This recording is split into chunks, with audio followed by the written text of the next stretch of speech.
وعباد الرحمن الذين يمشون على الأرض هونا وإذا خاطبهم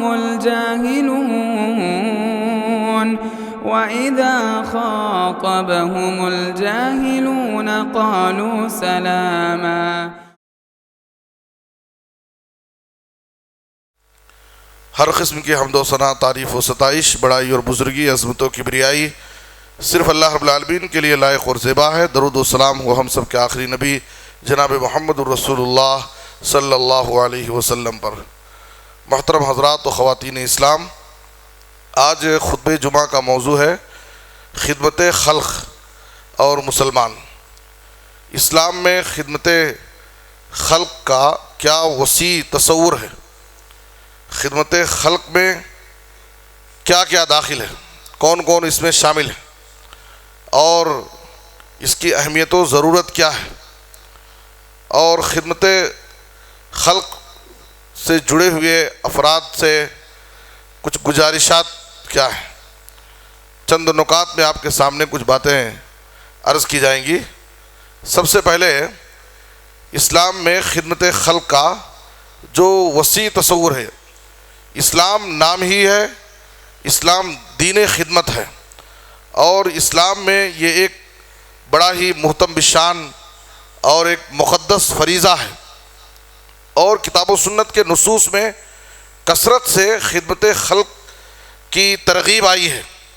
والدین کی خدمت، پڑوسیوں کی خدمت، بیماروں کی خدمت، رشتہ داروں کی خدمت، غیر مسلموں کے حقوق، یہاں تک کہ انسان تو انسان، حیوانوں، چرند و پرند کی خدمت، تو بہت ساری خدمتوں کا تذکرہ کیا گیا ہے۔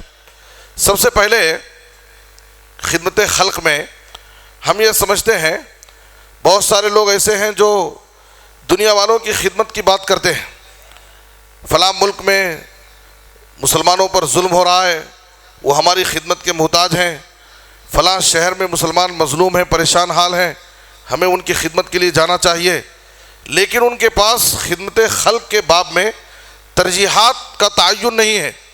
وہ یہ نہیں سوچتے کہ وہ بھی ہمارا بھائی ہے جو مظلوم ہے، ہماری خدمت کا محتاج ہے، لیکن اس سے زیادہ خدمت خلق کا جو محتاج سب سے پہلے ہمارے گھر میں ہمارے بوڑھے ماں باپ ہیں۔ ہم باہر والوں کی خدمت کی بات کرتے ہیں، لیکن ہمارے گھر میں ہمارے بوڑھے ماں باپ ہماری عنایتوں کے محتاج ہوتے ہیں، ہمارے حسن سلوک سے محروم ہوتے ہیں۔ ہمارے بیوی بچے ہیں، اہل خانہ ہیں، خاندان ہے، رشتہ دار ہیں، پاس پڑوس کے لوگ ہیں، گلی محلہ ہے، دوست و احباب ہیں، بہت سارے ایسے کمزور لوگ، ضرورت مند لوگ ہوتے ہیں جو ہماری خدمت کے اولین حقدار ہیں، اولین مستحق ہیں۔ تو اس لیے خدمت کے باب میں ہمیں سب سے پہلے جو ہماری ضرورت کے، ہماری مدد کے، ہماری خدمت کے جو زیادہ ضرورت مند ہیں، ہمیں ان کی خدمت کرنا ہے۔ بعد میں جو الاقرب فالاقرب کے تحت، الاہم فالاہم کے تحت ہم دوسروں کی خدمت بھی کریں گے۔ تو سب سے پہلی چیز۔ دوسری چیز یہ ہے کہ انسانیت کی خدمت کرنا ہے، قوم اور مذہب اور مسلک کی تخصیص اور تحدید کے بغیر پوری انسانیت، پوری مخلوق کی ہمیں خدمت کرنا ہے۔ دیکھیے اسلامی تعلیمات کیا ہیں، احب الناس الی اللہ انفعہم للناس، جگہ جگہ حدیثوں کے اندر ناس کا لفظ آیا ہے، لا یرحم اللہ من لا یرحم الناس وخالق الناس بخلق حسن، المسلم من سلم الناس من لسانہ ویدہ والمؤمن من امنہ الناس علی دمائہم واموالہم۔ ایسے بہت سارے نصوص ہیں جہاں پر انسانیت کی خدمت کی تعلیم دی گئی ہے۔ سماج اور معاشرے کے جو بھی افراد ہیں، جو بھی ضرورت مند ہیں، جو بھی محتاج ہیں، جو بھی پریشان حال ہیں، ہمارے گلی میں، ہمارے محلے میں، ہمارے پاس پڑوس میں، ہمارے شہر میں، ہماری بستی میں جو بھی ہماری مدد کے محتاج ہیں، ضرورت مند ہیں، پریشان حال ہیں، ان کی خدمت ہمارے لیے فرض ہے، ضروری ہے، چاہے وہ کسی بھی طبقے سے تعلق رکھتے ہوں۔ اس لیے کہ نبی صلی اللہ علیہ وسلم کی جو تعلیمات ہیں وہاں پر ناس کا لفظ آیا ہے، احب الناس الی اللہ انفعہم للناس، اللہ کے نزدیک سب سے زیادہ محبوب وہ انسان ہے جو انسانیت کے لیے مفید ہو۔ یہ نہیں کہا کہ جو مسلمانوں کے لیے زیادہ فائدہ مند ہو، آپ صلی اللہ علیہ وسلم نے کہا انفعہم للناس، جو لوگوں کے لیے، ناس میں سماج کے ہر طبقے شامل ہیں، جو تمام لوگوں کے لیے مفید ہو، وہ نفع بخش ہو، ایسا انسان اللہ کے نزدیک سب سے زیادہ محبوب ہے۔ آپ صلی اللہ علیہ وسلم نے کہا لا یرحم اللہ من لا یرحم الناس، جو لوگوں پر رحم نہیں کرتا اللہ اس پر رحم نہیں کرتا۔ یہاں بھی مسلم اور مومن کی تقید نہیں ہے، بلکہ کہا کہ جو لوگوں پر رحم نہیں کرتا۔ آپ صلی اللہ علیہ وسلم نے کہا وَخَالِقِ النَّاسَ بِخُلُقٍ حَسَن، تم لوگوں کے ساتھ، سماج کے لوگوں کے ساتھ اچھے اخلاق کا مظاہرہ کرو، اچھے اخلاق سے پیش آؤ۔ المسلم من سلم الناس من لسانہ ویدی، کامل مسلمان وہ ہے جس، یہ سنن نسائی کی روایت ہے، المسلم من سلم الناس من لسانہ ویدی، کامل مسلمان وہ ہے جس کی زبان اور اس کے ہاتھ سے سماج کے تمام لوگ محفوظ رہیں، وہ اپنی زبان سے اپنے ہاتھ سے کسی کو بھی تکلیف نہیں دیتا ہے۔ والمؤمن من امنہ الناس علی دمائہم واموالہم، کامل مومن وہ ہے جو جس کی طرف سے جس تمام لوگوں کے، سماج کے ہر طبقے کے، ان کی جانیں، ان کے مال، ان کی عزت و آبرو سب محفوظ رہے۔ تو ان نصوص کے اندر اگر آپ غور کریں گے تو انسانیت کی خدمت کی تعلیم دی گئی ہے، سماج کے ہر طبقے کی خدمت پر توجہ دلائی گئی ہے۔ اس لیے قوم و مذہب اور مسلک کی تحدید اور تخصیص کے بغیر سماج اور معاشرے میں جو بھی ضرورت مند ہے ہم ان کی خدمت کریں۔ اسی طریقے سے تمام انسانیت کی خدمت کرنے کے ساتھ ساتھ انسان تو انسان ہے، جو زمین کے حیوان، جانور، چرند و پرند، کیڑے مکوڑے، یہ بھی انسانوں کے ساتھ حیوانوں کی خدمت پر بھی اسلام نے ہماری توجہ دلائی ہے۔ آپ صلی اللہ علیہ وسلم کی حدیث، وہ مشہور واقعہ کہ بنو اسرائیل کی وہ فاحشہ بدکار عورت، اس نے ایک پیاسے کتے کو پانی پلایا، ایک معمولی خدمت، جبکہ وہ عورت فاحشہ ہے، بدکار ہے۔ اللہ تعالیٰ اس عورت کے اس عمل سے، اس خدمت سے خوش ہو کر کے اللہ تعالیٰ نے اس گنہگار عورت کی مغفرت فرما دی۔ اسی طریقے سے آپ صلی اللہ علیہ وسلم، ایک مرتبہ ابو داؤد کی حدیث ہے، ایک انصاری آدمی کے ایک باغ میں گئے، دیکھیے کہ جانوروں اور چرند و پرندے کی خدمت پر بھی اسلام میں کس طرح سے ترغیب دلائی گئی ہے۔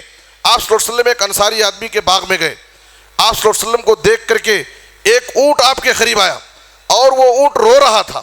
نبی صلی اللہ علیہ وسلم نے جب اس اونٹ کو روتا ہوا دیکھا تو آپ نے اس کے سر پر شفقت سے ہاتھ پھیرا، وہ رونا بند کر دیا۔ پھر آپ صلی اللہ علیہ وسلم نے کہا من رب ھذا الجمل، اس اونٹ کا مالک کون ہے؟ آپ صلی اللہ علیہ وسلم نے اس اونٹ کے مالک کو بلایا، ایک انصاری نوجوان آیا، آپ صلی اللہ علیہ وسلم نے اس نوجوان کو تنبیہ کرتے ہوئے، آپ صلی اللہ علیہ وسلم نے اس کو تنبیہ کرتے ہوئے فرمایا افلا تتقی اللہ فی هذه البہیمہ التی ملکک اللہ ایاہا، کیوں نہیں تم ان جانوروں کے بارے میں اللہ رب العالمین سے ڈرتے، ان کے ساتھ کیوں نہیں اچھا سلوک کرتے؟ یہ اونٹ میرے پاس آ کر کے شکایت کر رہا تھا کہ تم اس اونٹ کو بھوکا رکھتے ہو، وقت پر اسے کھانا نہیں دیتے، اور اس کی طاقت سے زیادہ اس سے کام لے کر کے تم اس کو تھکا دیتے ہو۔ آپ غور کیجئے کہ جانوروں کی خدمت پر بھی اسلام کی یہ تعلیم ہے۔ آپ صلی اللہ علیہ وسلم ایک مرتبہ سفر میں تھے، ابو داؤد کی روایت ہے، عبداللہ بن مسعود رضی اللہ عنہ کہتے ہیں کہ ہم بھی نبی صلی اللہ علیہ وسلم کے ساتھ سفر میں تھے، آپ دوران سفر ضرورت کے لیے گئے، ہم وہاں پر بیٹھے ہوئے تھے، ایک پرندے کا ایک گھونسلہ تھا، اس گھونسلے میں اس پرندے کے دو چوزے، دو بچے بھی تھے، ہم نے ان دو بچوں کو، اس پرندے کے دونوں چوزے بچوں کو ہم نے اٹھا لیا۔ بعد میں جب وہ پرندہ، ان بچوں کی ماں وہ جب آئی تو وہاں پر اپنے بچوں کو نہ پا کر کے وہاں پر اپنا پر مار رہی ہے، چہچہا رہی ہے، پریشان ہے، ادھر سے ادھر، ادھر سے ادھر وہ پرندہ بھاگ رہا ہے۔ اتنے میں نبی صلی اللہ علیہ وسلم آ گئے۔ جب آپ صلی اللہ علیہ وسلم نے یہ منظر دیکھا تو آپ صلی اللہ علیہ وسلم نے کہا من فجع هذه بولدها ردوا الیہا ولدها، کس نے اس پرندے کے دونوں بچوں کو لے کر کے، کس نے اس پرندے کو تکلیف میں ڈال دیا ہے، اس کے بچوں کو اس کو واپس کر دو تاکہ اس کو تکلیف نہ ہو۔ پھر آپ صلی اللہ علیہ وسلم نے کہا، آپ صلی اللہ علیہ وسلم اور آگے گئے تو دیکھا کہ ایک سوراخ میں کسی نے آگ لگا دیا ہے اور چونٹیوں کو سب مار ڈالا ہے، چونٹیوں کے سوراخ میں آگ لگا کر کے چونٹیوں کو ہلاک کر دیا۔ نبی صلی اللہ علیہ وسلم نے دیکھ کر کے آپ صلی اللہ علیہ وسلم نے افسوس کا اظہار کیا اور کہا انہ لا ينبغی ان يعذب بالنار الا رب النار، کسی کے لیے لائق نہیں ہے کہ وہ آگ کے ذریعے عذاب دے، آگ کا عذاب رب النار، جو آگ کا مالک ہے، پروردگار، وہی اللہ ہی عذاب دے سکتا ہے۔ دنیا میں کسی انسان کے لیے لائق نہیں کہ کسی کو آگ کے ذریعے عذاب دے۔ تو آپ غور فرمائیں، آپ صلی اللہ علیہ وسلم نے ایک حدیث کے اندر فرمایا، صحیح بخاری اور مسلم میں ہے، ما من مسلم یغرس غرسا او یزرع زرعا فیاکل منہ انسان او طیر او بہیمۃ الا کان لہ بہ صدقہ۔ ایک مسلمان کوئی پودا لگاتا ہے، کوئی درخت لگاتا ہے یا کھیتی کرتا ہے، اور اس کے باغ سے، اس کے درخت سے، اس کے کھیت سے کوئی انسان یا کوئی جانور یا کوئی پرندہ کھا لیتا ہے، تو نبی صلی اللہ علیہ وسلم نے کہا یہ اس کے لیے، اس درخت لگانے والے یا اس کھیتی کرنے والے، اس کے مالک کے لیے صدقہ ہے۔ جو بھی انسان اس میں سے کھا لیا، کوئی پرندہ اس میں سے کھا لیا، کوئی جانور اس میں سے، اس کے باغ سے یا اس کے کھیت سے کھا لیا، تو یہ اس کے مالک کے لیے صدقہ ہے۔ تو آپ غور فرمائیں، صرف انسانیت نہیں بلکہ انسانوں کے ساتھ جانوروں، چرندوں، پرند، کیڑے مکوڑوں کی خدمت کرنے پر بھی اسلام میں ترغیب آئی ہے۔ اور اسلام میں خدمت خلق کی اہمیت کتنا ہے کہ خدمت خلق کو اسلام میں عبادت سے جوڑ دیا گیا ہے۔ قرآن مجید میں اللہ تعالیٰ نے توحید جیسی عظیم عبادت کے ساتھ خدمت خلق کا تذکرہ کیا ہے۔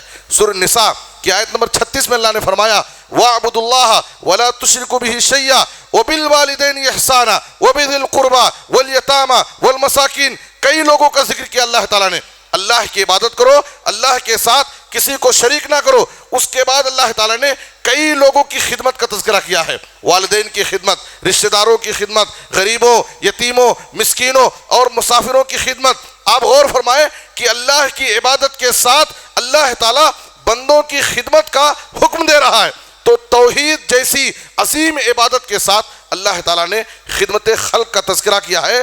اس سے خدمت خلق کی اہمیت کا اندازہ لگا سکتے ہیں۔ اسی طریقے سے اہل کتاب کے پاس عبادت کا ایک محدود تصور تھا، وہ چند چیزوں کو عبادت سمجھتے تھے۔ آج ہمارے پاس بھی بہت سارے ایسے لوگ ہیں جن کے پاس ہے چند محدود عبادتوں کو ہوئی وہ عبادت سمجھتے ہیں۔ نماز پڑھنا عبادت ہے، روزہ رکھنا عبادت ہے، تلاوت قرآن یہ عبادت ہے، اور وہ چند عبادتوں پر ہی اکتفا کرتے ہیں۔ اسلام نے عبادت کا ایک بڑا وسیع تصور پیش کیا ہے۔ قرآن مجید میں سورہ بقرہ کی آیت نمبر 170/7 میں اللہ تعالیٰ نے اس عبادت کا وسیع تصور ایک لمبی آیت میں پیش کیا ہے۔ اس میں اللہ تعالیٰ نے خدمت خلق کو شامل کیا اور فرمایا وَآتَ الْمَالَ عَلَى حُبِّهِ ذَوِي الْقُرْبَى وَالْيَتَامَى وَالْمَسَاكِينِ۔ اللہ کی محبت میں وہ اپنا مال غریبوں کو دیتا ہے، مسکینوں کو، فقیروں کو، یتیموں کو، مسافروں کو۔ یہ بھی اسلام میں ایک بہت بڑی عبادت ہے، یہ بھی اسلام میں ایک بہت بڑی نیکی ہے۔ تو اسلام میں صرف چند عبادتیں نہیں ہیں، خدمت خلق بھی، بندوں کی خدمت، لوگوں کے کام آنا، یہ بھی ایک بہت بڑی عبادت ہے۔ بلکہ یہی ہے عبادت، یہی دین و ایمان کہ کام آئے دنیا میں انسان کے انسان۔ اسلام میں خدمت خلق کو عبادت سے جوڑ دیا گیا ہے، بلکہ بعض عبادتوں کا مقصد ہی خدمت خلق ہے۔ اسلام میں بعض عبادتوں کا مقصد ہی خدمت خلق ہے۔ جیسے اسلام کا تیسرا رکن جو زکوٰۃ ہے، زکوٰۃ کی مشروعیت کا مقصد اور اس کی حکمت کیا ہے؟ زکوٰۃ کے ذریعے سماج کے غربا، یتیم، جو مساکین ہیں، ان کی خدمت مقصود ہے۔ مالدار لوگ اپنے مال کی زکوٰۃ نکالتے ہیں، تُؤْخَذُ مِنْ أَغْنِيَائِهِمْ فَتُرَدُّ فِي فُقَرَائِهِمْ، اور سماج کے غریبوں کی خدمت کرتے ہیں۔ تو زکوٰۃ کا جو یہ نظام ہے، یہ فقراء اور غربا کی خدمت کے لیے یہ نظام بنایا گیا ہے۔ اسی طریقے سے ماہ رمضان میں ہم رمضان کی عبادتوں سے فارغ ہوتے ہیں، صدقۃ الفطر فرض کیا گیا ہمارے اوپر۔ اس کی حکمت کیا ہے؟ نبی صلی اللہ علیہ وسلم نے کہا فرض رسول اللہ صلی اللہ علیہ وسلم زکوٰۃ الفطر طہرۃ للصائم من اللغو والرفث وطعمۃ للمساکین۔ صدقۃ الفطر جو ہم ادا کرتے ہیں اس کی دو حکمت ہے۔ ایک تو روزے دار سے روزے کی حالت میں جو لغو باتیں ہو جاتی ہیں، کچھ ناپسندیدہ امور سرزد ہو جاتے ہیں، تو اس صدقہ فطر سے روزے دار کے روزے میں جو غلطیاں ہو گئی ہیں وہ معاف ہو جاتی ہیں۔ اور دوسری حکمت کیا ہے؟ طعمۃ للمساکین، غریبوں اور مسکینوں کے لیے یہ روزی ہے، یہ خوراک ہے۔ اسی کے ذریعے اللہ تعالیٰ صدقہ فطر کے ذریعے غریبوں اور مسکینوں کو غذا پہنچانا چاہتا ہے، ان کی خدمت کرنا چاہتا ہے۔ تو صدقۃ الفطر کی مشروعیت کا مقصد بھی سماج کے غربا اور مساکین کی خدمت، اس کا ایک بہت بڑا مقصد ہے۔ اسی طریقے سے اسلام میں خدمت خلق کی کتنی اہمیت ہے کہ بعض عبادتوں کے برابر، جیسے ہم نماز کو اجر و ثواب کا ذریعہ سمجھتے ہیں، صدقہ اور خیرات کو اجر و ثواب کا ذریعہ سمجھتے ہیں، روزہ کو ہم اجر و ثواب کا ذریعہ سمجھتے ہیں، قیام اللیل یہ ہمارے گناہوں کی مغفرت اور اجر و ثواب کا ایک ذریعہ ہے، تو اسی طریقے سے خدمت خلق کو بعض عبادتوں کے برابر اجر و ثواب میں کیا گیا ہے۔ جیسے نبی صلی اللہ علیہ وسلم نے کہا، صحیح بخاری اور صحیح مسلم کی حدیث ہے، الساعی علی الارملۃ والمسکین کالمجاہد فی سبیل اللہ۔ آپ غور فرمائیں کہ خدمت خلق کا کتنا بڑا فائدہ ہے، انسانیت کے کام آنا، انسانیت کی فلاح و بہبودی کا کام کرنا، غریبوں اور محتاجوں کی مدد کرنا، ضرورت مندوں کی ضرورتوں کو پورا کرنا، پریشان حال لوگوں کی خدمت کرنا، یہ کتنا عظیم عمل ہے، کتنا بڑا کار ثواب ہے۔ آپ صلی اللہ علیہ وسلم نے فرمایا، کل مجاہد فی سبیل اللہ، یتیموں اور بیواؤں مسکینوں کی خبرگیری کرنے والا، ان کے لیے دوڑ دھوپ کرنے والا، ان کے لیے محنت کرنے والا، اجر و ثواب میں اللہ کی راہ میں جہاد کرنے والے کے برابر اجر و ثواب کا ہے۔ جہاد کے برابر اس کو اجر و ثواب کا وہ مستحق ہوتا ہے۔ اسی طرح سے آپ صلی اللہ علیہ وسلم نے کہا، وَكَالْقَائِمْ لَا يَفْطُرْ وَكَالصَّائِمْ لَا يُفْطِرْ، صرف جہاد کے برابر نہیں بلکہ اس تہجد گزار کے برابر اس کو ثواب ملتا ہے جو پابندی کے ساتھ جو تہجد کی نماز پڑھتا ہے۔ اسی طریقے سے جو پابندی کے ساتھ نفل روزے رکھتا ہے۔ تو آپ غور فرمائیں، اللہ کی راہ میں جہاد کرنے والے کے برابر اجر و ثواب، اور ایک تہجد گزار جو پابندی سے تہجد گزار ہے اس کے برابر اجر و ثواب، اور نفل روزہ رکھنے والے کے برابر اجر و ثواب اللہ تعالیٰ اس شخص کو دیتا ہے جو لوگوں کی خدمت کرتا ہے، لوگوں کے کام آتا ہے، انسانیت کی بھلائی کے کام کرتا ہے۔ اور بلکہ بعض حدیثوں میں نبی صلی اللہ علیہ وسلم نے بعض نفل عبادت سے بڑھ کر کے اجر و ثواب بتایا ہے خدمت خلق کا۔ طبرانی کی حدیث کے اندر آپ صلی اللہ علیہ وسلم نے کہا، وَأَحَبُّ الْأَعْمَالِ إِلَى اللَّهِ عَزَّ وَجَلَّ سُرُورٌ تُدْخِلُهُ عَلَى مُسْلِمٍ۔ اس کے بعد آپ صلی اللہ علیہ وسلم نے کہا، وَلَأَنْ أَمْشِي مَعَ أَخٍ فِي حَاجَةٍ أَحَبُّ إِلَيَّ مِنْ أَنْ أَعْتَكِفَ فِي هَذَا الْمَسْجِدِ، یعنی مسجد المدینہ شہراً۔ آپ صلی اللہ علیہ وسلم نے فرمایا، اے لوگو، اسلام میں خدمت خلق کی کتنی بڑی اہمیت ہے، انسانیت کی فلاح و بہبودی کا کام کرنا اور ضرورت مندوں کے کام آنا، غریبوں کی مدد کرنا، یہ کتنا بڑا اجر و ثواب کا کام ہے۔ آپ صلی اللہ علیہ وسلم نے کہا مسجد نبوی کی طرف اشارہ کر کے کہ اے لوگو، اس مسجد نبوی میں 1 مہینہ اعتکاف کروں، اس سے زیادہ پسندیدہ میرے نزدیک، اس سے زیادہ پسندیدہ بات میرے نزدیک یہ ہے کہ میں کسی ضرورت مند کی ضرورت پورا کرنے میں چلا جاؤں، کسی غریب کی مدد کرنے میں وقت لگا دوں، کسی پریشان حال کی پریشانی کو دور کرنے میں اس کے ساتھ چلا جاؤں، اپنے کسی مسلمان بھائی کی ضرورت کو پورا کرنے میں، اس کی مدد کرنے میں وقت لگاؤں، اس کے ساتھ چلا جاؤں، یہ میرے نزدیک زیادہ افضل ہے، زیادہ پسندیدہ ہے مسجد نبوی میں 1 مہینے کے اعتکاف سے۔ آپ غور فرمائیں کتنا بڑا اجر و ثواب، ایک تو مسجد نبوی اور دوسرے مسجد نبوی میں 1 مہینے کا اعتکاف، کتنا بڑا اجر و ثواب ہے۔ آپ صلی اللہ علیہ وسلم فرما رہے ہیں کہ اپنے کسی مسلمان بھائی کی ضرورت کو پورا کرنے کے لیے میں جاؤں، یہ میرے نزدیک زیادہ محبوب ہے، زیادہ اچھی بات ہے اس بات سے کہ میں مسجد نبوی میں اعتکاف کے لیے 1 مہینہ بیٹھوں۔ اس سے آپ اندازہ لگا سکتے ہیں کہ اسلام میں خدمت خلق کی کتنی بڑی اہمیت ہے۔ اسی طریقے سے بعض کفاروں میں، یعنی عبادت نہ کرنے پر، غلطی کرنے پر جو کفارہ رکھا گیا، سزا رکھی گئی ہے، اس میں بھی خدمت خلق کے پہلو کو شامل کیا گیا۔ ایک آدمی قسم کھایا، قسم کھانے کے بعد اس کو توڑ دیا، قسم کھانے کے بعد اس کی حفاظت کرنا، اس پر قائم رہنا یہ ضروری ہے۔ اگر کوئی شخص قسم کھا کر کے اس کو توڑ دیتا ہے تو یہ گناہ کبیرہ ہے۔ اب اس پر کفارہ رکھا گیا اس کے اس گناہ کی معافی تلافی کے لیے۔ کفارے کے اندر خدمت خلق کا پہلو بھی ملحوظ رکھا گیا۔ کفارے کے اندر ایک چیز کیا ہے کہ 10 مسکینوں کو کھانا کھلانا یا ان کے لیے لباس کا، کپڑے کا انتظام کرنا۔ آپ دیکھیے، ایک تو اس کو غلطی کی سزا مل رہی ہے، غلطی کرنے والا اس کو غلطی کی سزا مل رہی ہے، اور اس کفارے کے ذریعے سماج کے 10 غریبوں اور کمزوروں کا بھلا ہو جا رہا ہے، ان کی خدمت بھی اس سے مقصود ہے۔ ایسے بہت سارے کفارے ہیں، روزے کے کفارے، حج کے کفارے، اور بھی بہت سارے کفاروں میں اس بات، ایک تو غلطی کرنے والے کو سزا دینا ہے اور اس کے ذریعے سماج کے غریبوں کی خدمت کرنا مقصود ہے۔ ایک آدمی رمضان کے روزے کی حالت میں اس نے اپنی بیوی سے مباشرت کر لی، اپنے روزے کو خراب کر لیا۔ نبی صلی اللہ علیہ وسلم نے اس کو کفارے میں 3 چیزوں کا ذکر کیا. اس میں سے ایک چیز نبی صلی اللہ علیہ وسلم نے کہا کہ تو جا کر کے 60 مسکینوں کو کھانا کھلا. مقصد کیا ہے؟ ایک تو اس غلطی کرنے والے کو غلطی کی سزا دینا ہے، اور دوسرے اس کے ذریعے سے 60 مسکینوں کا فائدہ پہنچانا ہے، ان کی خدمت اس راستے سے ہو جائے گی. تو آپ غور فرمائیں کہ اسلام کس طریقے سے لوگوں کو خدمت انسانیت اور بندوں کی خدمت پر کس طریقے سے زور دیتا ہے. اسی طریقے سے یہ ہماری دنیاوی اور اخروی بھلائی اور نجات کا ضامن ہے. یہ عمل آپ صلی اللہ علیہ وسلم نے وہ حدیث جو غار والوں کا واقعہ ہے، آپ اس پر اگر غور کریں گے کہ وہ غار والے غار کی جو مصیبت میں پھنس گئے تھے، اس مصیبت سے ان کو آزاد کرنے میں، نجات دلانے میں، باہر نکالنے میں انہوں نے اپنی خدمت خلق کا وسیلہ پیش کر کے اللہ رب العالمین سے دعائیں کی تھی.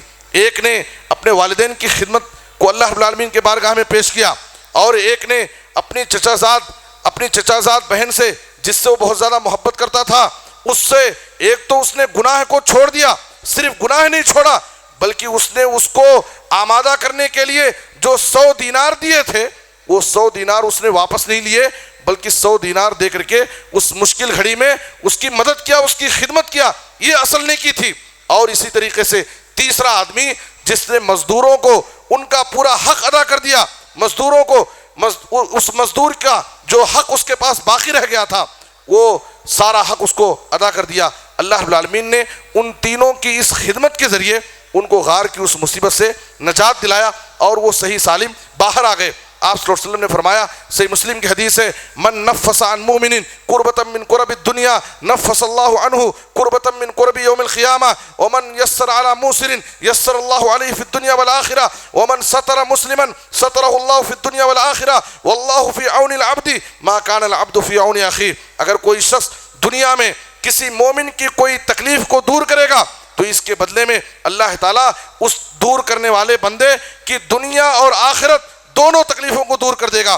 اگر دنیا میں کسی ہم پریشان حال انسان پر آسانی کا معاملہ کریں گے تو اللہ تعالیٰ ہمارے اوپر دنیا اور آخرت دونوں جگہ آسانی کرے گا. ومن ستر مسلما سترہ اللہ فی الدنیا والآخرہ. اگر دنیا میں کسی انسان کے عیبوں پر پردہ ڈال دیں گے تو اس کے بدلے میں اللہ تعالیٰ دنیا اور آخرت دونوں جگہ ہمارے عیبوں پر پردہ ڈال دے گا. ایک بندہ جب تک اپنے بھائی کی مدد میں رہتا ہے اللہ تعالیٰ اس بندے کی مدد کرتا ہے. اس کا مطلب یہ ہے کہ ہم لوگوں کے کام آئیں گے، اللہ تعالیٰ ہمارے کام آئے گا. ہم لوگوں کی مدد کریں گے، اس کے بدلے میں اللہ تعالیٰ ہماری مدد کرے گا. ہم لوگوں کے اوپر آسانی کریں گے، اللہ ہمارے اوپر آسانی کرے گا. ہم لوگوں کی مشکلوں اور تکلیفوں کو دور کریں گے، اللہ تعالیٰ ہماری مشکلات، ہماری پریشانیوں اور تکلیفوں کو دور کرے گا. اور یاد رکھیں کہ یہ خدمت خلق دعوت اللہ کا ایک اہم ذریعہ ہے. خدمت خلق دعوت اللہ کا ایک اہم ذریعہ ہے. بسا اوقات ہماری تقریروں سے، ہماری تحریروں سے اتنا اثر سامنے والے پر نہیں ہوتا ہے جتنا بوقت ضرورت ہماری طرف سے کوئی چھوٹی موٹی خدمت ہو جاتی ہے تو اس کا اثر دلوں پر باقی رہ جاتا ہے. بلکہ پوری زندگی آدمی احسان مند ہوتا ہے کہ فلاں بندہ فلاں مشکل گھڑی میں فلاں وقت میرے کام آیا تھا. تو خدمت کا دلوں پر بہت اثر ہوتا ہے. آپ کو واقعہ یاد ہے، مشہور واقعہ ابو داؤد میں ہے. نبی صلی اللہ علیہ وسلم کا ایک غلام جو یہودی تھا آپ کی خدمت کرتا تھا، لیکن جب وہ بیمار پڑ گیا تو نبی صلی اللہ علیہ وسلم اس کی عیادت کے لیے اس کے گھر گئے. اس کے سرہانے بیٹھ کر کے آپ صلی اللہ علیہ وسلم نے اس کے سامنے جب دیکھا کہ یہ شخص بالکل قریب الموت ہے اور دنیا سے یہودیت پر اس کی موت ہونے جا رہی ہے، تو آپ صلی اللہ علیہ وسلم نے اس کے سامنے کلمہ توحید پیش کیا. اس نے اپنے آنکھوں کے اشارے سے اپنے باپ سے اجازت مانگی. اس کے باپ کو بھی اللہ نے توفیق دی اور بیٹے کو اجازت دیا، اتے ابو القاسم کی بات مان لو.